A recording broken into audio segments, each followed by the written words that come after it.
Belarus के president Lukashenko की Moscow में मौजूदगी ने अब जंग के मोर्चे पर हालात को पूरी तरीके से बदल कर रख दिया है।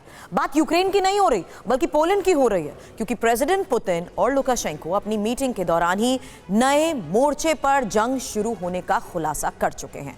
ये मोर्चा पोलैंड है, यानी नेटो का वो देश जिसने यूक्रेन को तबाही से बचाने के लिए बड़ी भूमिका निभाई है। तो क्या वाकई पुतिन पोलैंड पर अटैक के साथ अब विनाशक जंग की शुरुआत का बिगुल फूंकने का मन बना चुके हैं? हालांकि जवाब इस रिपोर्ट के जरिए आपको समझ आएगा।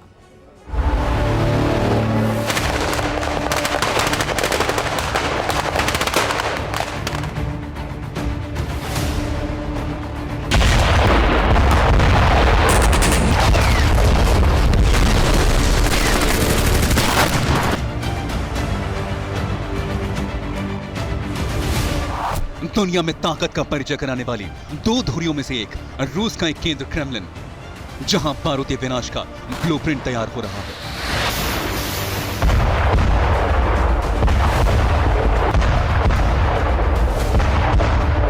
उस रास्ते पर चलने के लिए पुतिन कदम आगे बढ़ाने जा रहे हैं, जो न सिर्फ यूक्रेन बल्कि नेटो की तबाही की तरफ बढ़ता है।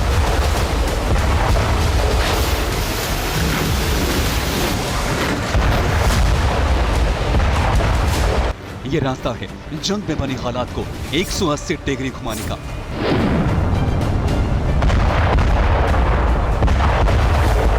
विनाश की घड़ी की सुइयां नेटो के मुहाने पर मोड़ने का।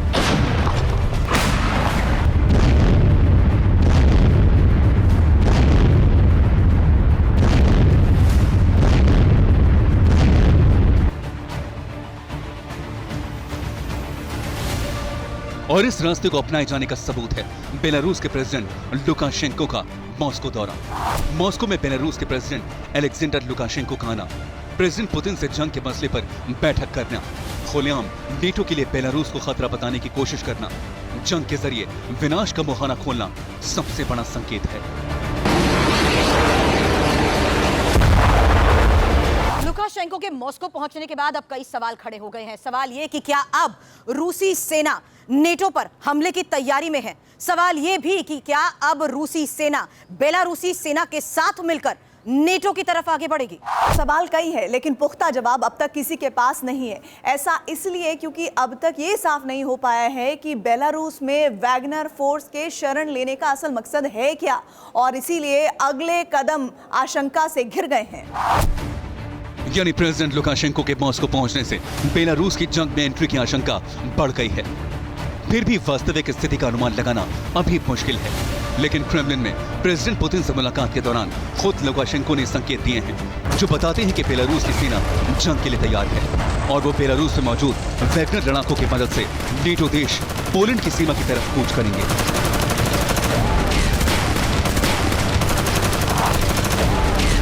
प्रेसिडेंट लुकाशेंको ने क्या कहा, कैसे दिया नेटो के खिलाफ जंग का संकेत, इसे देखने से पहले रणनीतिक मोर्चे पर बिसात कितने पेचीदा तरीके से सजाई गई है, इसे समझ लीजिए। यूक्रेन में जंग लड़ रहे वैगनर लड़ाकों ने जंग से कदम पीछे नहीं खींचे थे। वो लड़े थे, लेकिन बाख्मुत में जीत के बाद उन्होंने क्रेमलिन के खिलाफ विद्रोह जरूर किया था। हालांकि ये विद्रोह महज 1 या 2 दिन तक ही दिखा। इसके बाद वैगनर चीफ प्रिगोजिन और पुतिन के बीच समझौता हुआ और वैगनर फोर्स का रूस से संबंध खत्म कर दिए गए, जिन्हें बेलारूस ने शरण दी। और अब प्रेसिडेंट लुकाशेंको वैगनर के कंधे पर बंदूक रखकर चला रही।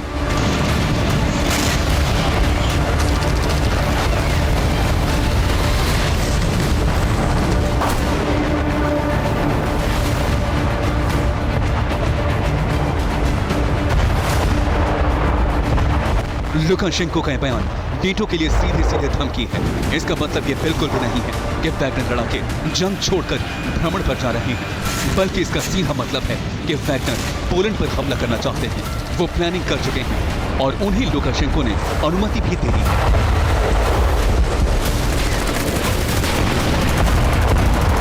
तो क्या बेलारूस में वैगनर का शरण लेना रणनीतिक कदम है? क्या बेलारूस में तैनात वैगनर्स का मुख्य टारगेट पोलैंड है? क्या वैगनर लड़ाके बेलारूस से नया वॉरफ्रंट खोलने जा रहे हैं? और क्या वैगनर लड़ाकों के साथ बेलारूसी आर्मी भी जंग लड़ेगी? ये सवाल सिर्फ लुकाशेंको के बयान पर नहीं है, बल्कि उस मकसद पर है जिसके तहत वैगनर लड़ाकों को बेलारूस भेजा गया है।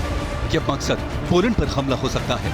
ऐसा इसलिए भी क्योंकि अब तक यूक्रेन को मिली हथियारों की मदद का मुख्य जरिया पोलैंड है और ये नेटो देश पुतिन की खींच का सबसे बड़ा कारण हो सकते हैं। इसलिए क्रेमलिन की रणनीति पर वैगनर फोर्स बेलारूसी सेना के साथ पुतिन के मकसद को कामयाब बनाने निकलेगी।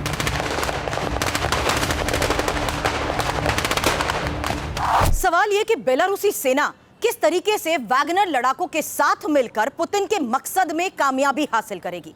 सवाल ये भी कि क्या पोलैंड सीमा पर तैनात नेटो सैनिकों के साथ सीधी जंग की कोई रणनीति है या फिर यूक्रेन जैसा कोई स्पेशल ऑपरेशन। क्रेमलिन के रणनीतिक दायरे में ऐसा कुछ नहीं है जो नामुमकिन हो।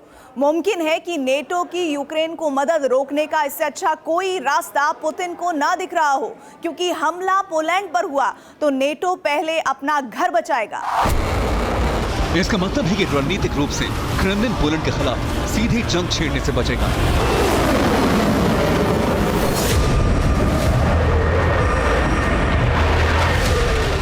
लेकिन नेटो क्षेत्र के जिस हिस्से पर पुतिन की नजर है वो भी किसी से छुपी नहीं है। यह हिस्सा है पोलैंड और लिथुआनिया की करीब 100 किलोमीटर सीमा से लगा यह इलाका सुवाल्की कॉरिडोर। वैगनर लड़ाकों के सहारे इसी कॉरिडोर पर कब्जा करने का प्लान है ताकि लातविया और एस्टोनिया जैसे बाल्टिक देशों से भी नेटो का प्रभाव खत्म किया जा सके। मुमकिन है कि इसी प्लान को जमीनी रूप देने के लिए पुतिन और लुकाशेंको के बीच यह मुलाकात हो रही है और यह अनुमान सटीक इसलिए लग रहा है क्योंकि क्रेमलिन भले ही इस मुलाकात को रणनीतिक साझेदारी और गठबंधन को मजबूत करना बताया जा रहा हो, लेकिन प्रेसिडेंट पुतिन भी पोलैंड को लेकर अपने इरादे जाहिर कर चुके हैं। हालांकि पुतिन की पोलैंड को चेतावनी का कारण सिर्फ रणनीति या पोलैंड की भूमिका नहीं है, बल्कि कारण है पोलैंड का रुख। दरअसल जिस सुवाल्की कॉरिडोर को लेकर बाल्टिक देशों के साथ समझौता था उसे पोलैंड नकारने पर आमादा है।